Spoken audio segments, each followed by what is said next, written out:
Islamic teacher کے معزز دوستوں، تمام دیکھنے اور سننے والوں کو السلام علیکم۔ ہمارے سلسلے ایک روزہ ایک درس میں خوش آمدید۔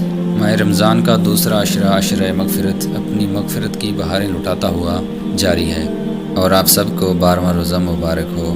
اس سلسلے کو مزید لوگوں تک پہنچانے کے لیے چینل کو خود بھی سبسکرائب کریں اور اپنے گرد و نواح کے تمام لوگوں کو ترغیب دلائیں، اور ہماری حوصلہ افزائی کے لیے اس ویڈیو کو ضرور لائک کریں۔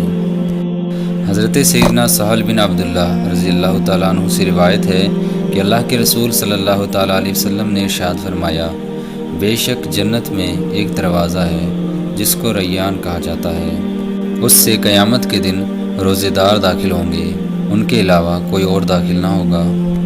کہا جائے گا روزے دار کہاں ہے؟ پس یہ لوگ کھڑے ہوں گے، ان کے علاوہ اور کوئی اس دروازے سے داخل نہ ہوگا۔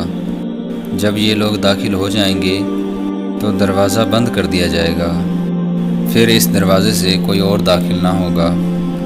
اللہ کے رسول صلی اللہ تعالیٰ علیہ وسلم نے فرمایا، جس نے ایک دن کا روزہ اللہ کی رضا کو حاصل کرنے کے لیے رکھا، اللہ عز و جل اسے جہنم سے اتنا دور کر دے گا جتنا ایک کوا اپنے بچپن سے اڑنا شروع کرے یہاں تک کہ بوڑھا ہو کر مر جائے۔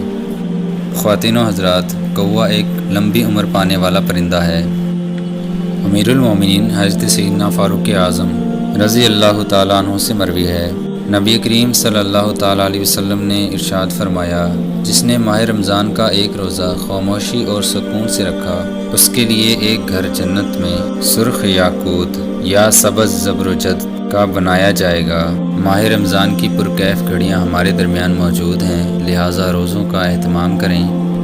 اگر آپ کو یہ حدیث پاک خوبصورت لگی تو ویڈیو کو لائک کریں، علم دین کو مزید پھیلانے کی نیت سے اس ویڈیو کو شیئر کریں۔